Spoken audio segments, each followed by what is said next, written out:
2007, and we again came to 2002.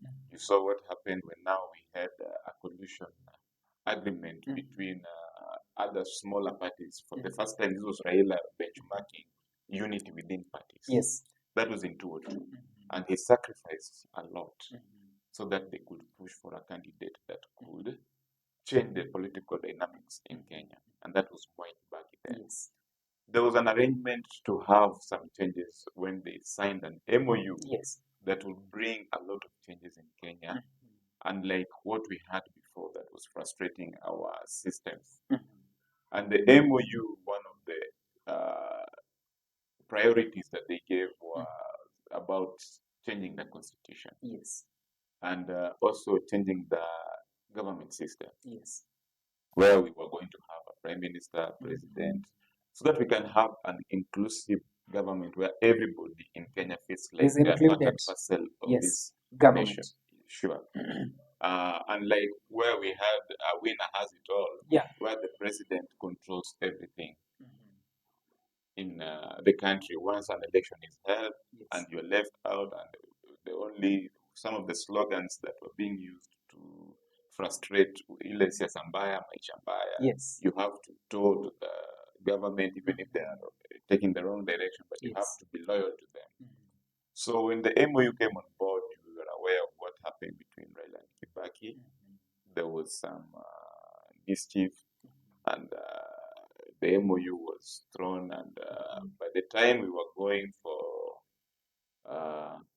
a referendum in 2005, everybody was disappointed with the leadership of Kibaki.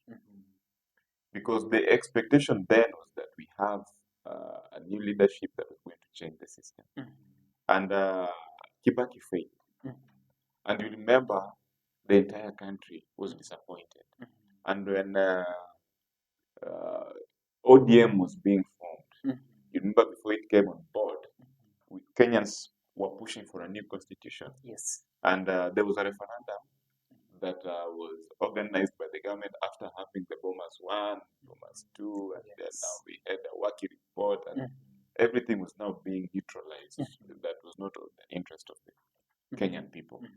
So they forced it down our throat that we either pick yes or no for the constitution. And Kenyans rejected the Bomas draft, the working report that altered what was discussed in the Bomas draft. So that was just a tip of an iceberg that change was now coming to Kenya. By the time we were going for the elections in 2007, a majority of Kenyans had changed their mind. They had opened their eyes. They were waking up to the reality that change must come. And you remember when we went for that election, Raila Odinga was now the presidential candidate within the Pentagon. That was formed from almost 5 regions. And Kibaki remained alone as the president with this central region, while he was campaigning at the same time for the elections of 2007. So when we went for that, there was an escalation of Kenyans coming out to demand for democratic rights after they had gone for the election and they knew their candidate Raila Odinga was winning. And eventually the elections were being altered and Kenyans were watching. And that was the first history in Kenya where Kenyans came out to fight for what belongs to them. What followed was a coalition government between Raila and Kibaki. Raila being an equal partner of Kibaki by him being the prime minister and Kibaki being the president. Even though a lot was not achieved as per their agreement of equal partners. But you remember there were significant changes that followed with the partnership between him and the president. And for the first time, Kenyans also felt like they were part and parcel of governance. When now we could see Raila coming with his bloc Kibaki also maintaining his block. You get the point? Yeah. Before the end of the 5-year agreement, there's some proposals that were made when they were signing the agreement between the new coalition that was being brought on board, that there has to be a constitution on board. There were some changes about the judicial system, the ECK. There's agendas that were set that had to be done. Yes. And remember that Kriegler was also sent Exactly. to come and look at what can be done so that Kenya can have peace or have a lasting solution in their political arrangement. Yes. So all this came with a purpose so that we can have a country that has harmony, peace, and some sort of liberation as a way of changing life. The Gregor report came on board. The constitution was an agenda. Yes. At the same time. Yeah. The Gregor report was to investigate what happened. You remember we also had the cases of the post-election violence. Yeah, exactly. That were also being handled. 207. Yeah, 207. And the post-election also was also to look at why people have to fight after an election. And remember there was the Ocampo 6 that eventually was unfolded. Yeah, so that people can see what happened. Yeah. And all this was about law and order. Exactly. And it was significant to Kenyans so that people can learn from their mistakes. So we had 3 key things that were being put on board. It was about law and order through Ocampo 6 so that we don't have another post-election. It was about the constitution. And it was about Kriegler also doing his own report to have an inclusivity and how to sort out this whole mess. Good. By the time we were going for the elections in 2013, we had succeeded almost 80% of some of the issues that were left hanging. We got a new constitution in 2010. Good. The Kriegler report set an agenda to the government that was to come in 2013, where we had some of the issues entrenched within the constitution on how to have an independent judicial system and independent oversight in terms of security, independence, the IG, Inspector General, and there was also about an independent electoral commission. So by the time we were going for an election, it was a litmus test in 2013 over everything that was organized between 2007 and 2013. So it was a litmus test. And I remember when we were going for the elections, democracy was on trial. The constitution was on trial. And one thing that will never escape my mind was when our son, Barack Obama, was president in America. He told Kenyans that we come out and sort out our issue constitutionally. They told the presidential candidate from ODM, Raila to also observe the law and not to seek for justice on the streets, but to observe the law. So Raila said, okay, fine, democracy is on trial. We know what happened after then. Our independent judicial system failed us. Up to now, it is still a puzzle. We don't know what William Tunga, the verdict that he gave, we don't know how he arrived to it, a 3 seconds verdict. It has been tested all over the jungles of the law, but it has never stand trial anyway. You know what IBC did? They could not attest to how the results they gave worked. That is IBC. You saw what the police did when people were protesting. But Raila, who observes the law, came out and said, it's okay, they've done what they've done, but because I respect the law, I will accept. But I disagree with the verdict. That was a very big lesson, moral, ethical lesson to Kenyans. Now, it happened 2013. Baba said, okay, fine, let's see what you can do. Who was coming to power? Who was coming to power? Yes. 3 months after the election, I remember Baba decided to take a walk and left for Kenya. And you remember Kenyans were frustrated again because they were asking, the current leadership could not perform. And they came up with that slogan, Baba, while you were away. Because nothing was happening. The country was collapsing again. Uhuru could not do anything. Ruto could not do anything. And when Baba came, the entire nation was excited that now the president is back. Remember, they stole from him. But everyone was saying he was the president. That was in 2013. And when he was away, there were those who stood with Raila even in his absence. One person I'll never forget is Ali Hassan Joe, who was patrolling the entire country, trying to defend ODM as a party, trying to fight for the democracy of the political parties.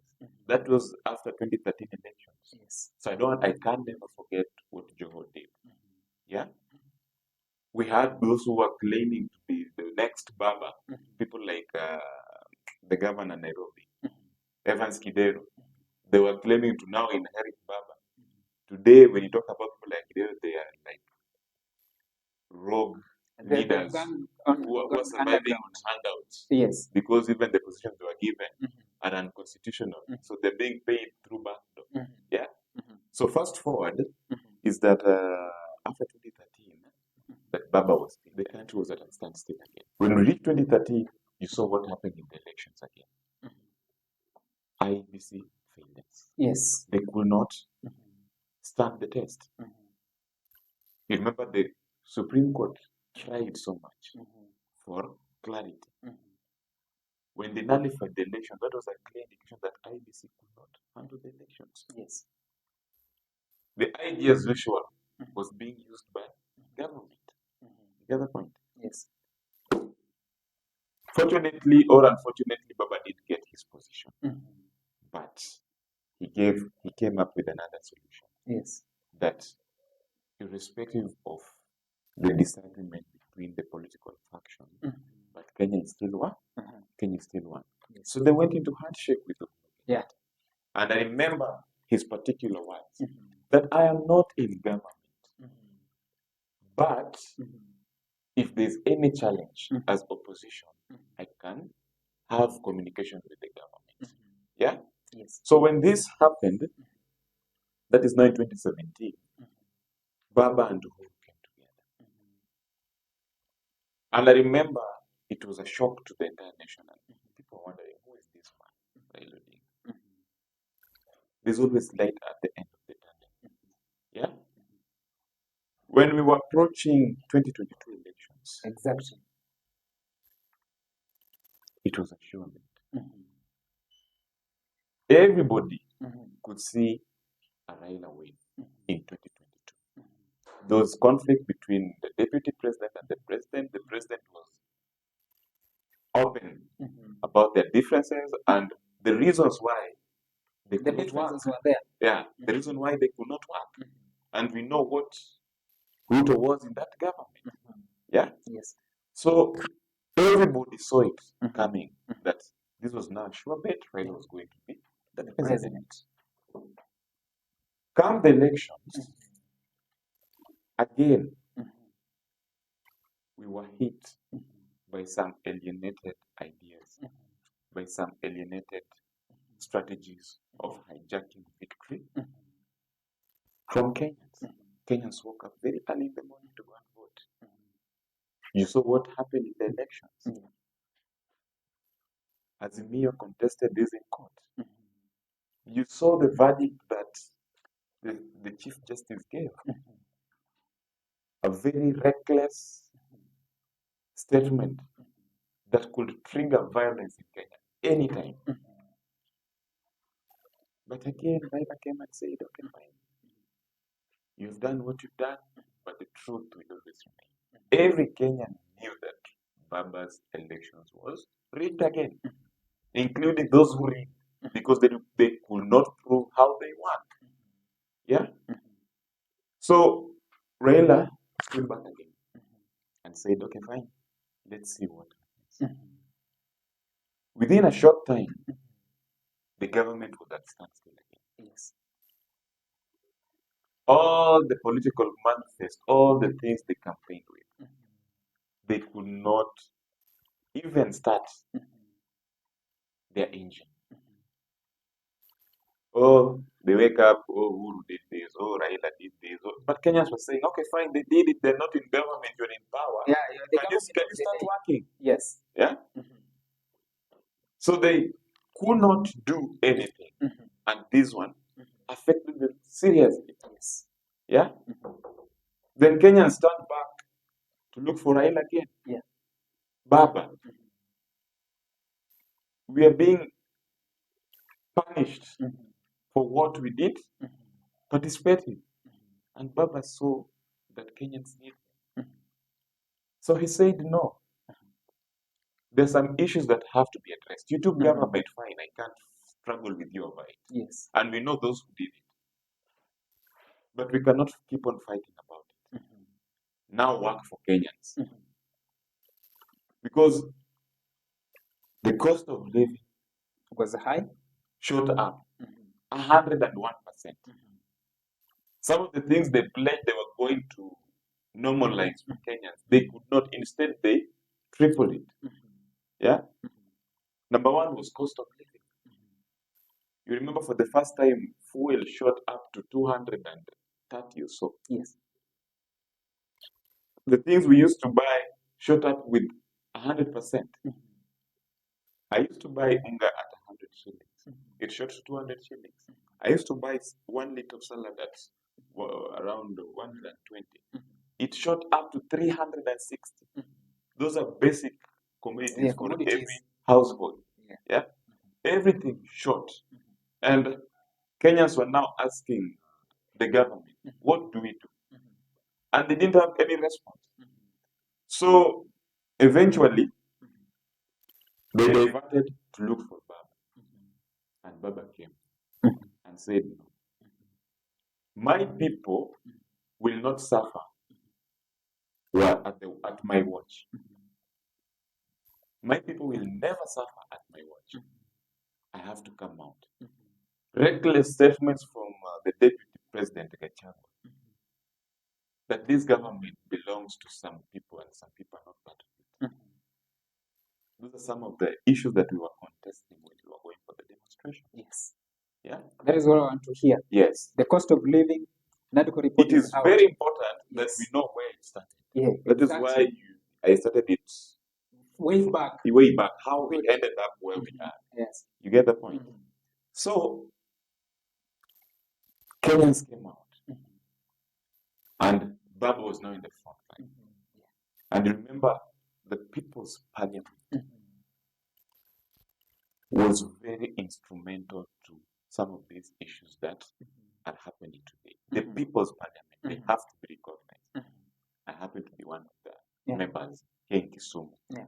I saw People's Parliament in Nairobi, where we have strong youths that were also championing for these issues. And when Baba came out, we gave them a time frame to sort out these issues based on what they promised Kenyans. You get it? I'm getting you. And they could not manage to hit even an iota of their political manifest so that Kenyans can have some hope in them in government. That is now when demonstrations started and ultimatums. Because even salaries, even civil servants could not be paid. Yeah? So Kenyans came out. And as usual, the African way of sorting out issues is using aggressive methods of silencing its people. Remember, Ruto swore to protect Kenyan life. He swore to follow the constitution.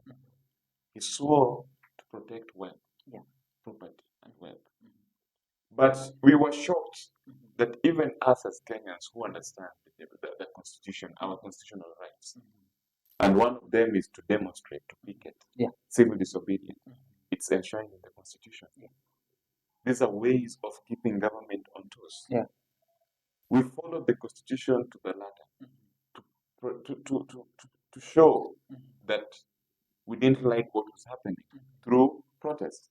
And all the protests that were being organized were protests that were in tandem with the Constitution. And we followed all the procedures as per the Constitution. Kenyans could come out very peaceful to protest. But eventually the police will always come to interfere with us. That is where you end up with lives being lost. You saw at some point even the government organizing themselves on how to counter our protests in very unconstitutional ways. You remember even at some point they could invade some of the properties that they swore to protect. The former president, Uhuru Kenyatta's properties were being vandalized. You saw at some point the police could just loot. There were videos showing police looting. You could see police aim and shoot at innocent Kenyans. You could see protests, people carry cartridges of bullets to show that the police are using extra force against innocent civilians. So there were issues that were put on the table by opposition to be discussed.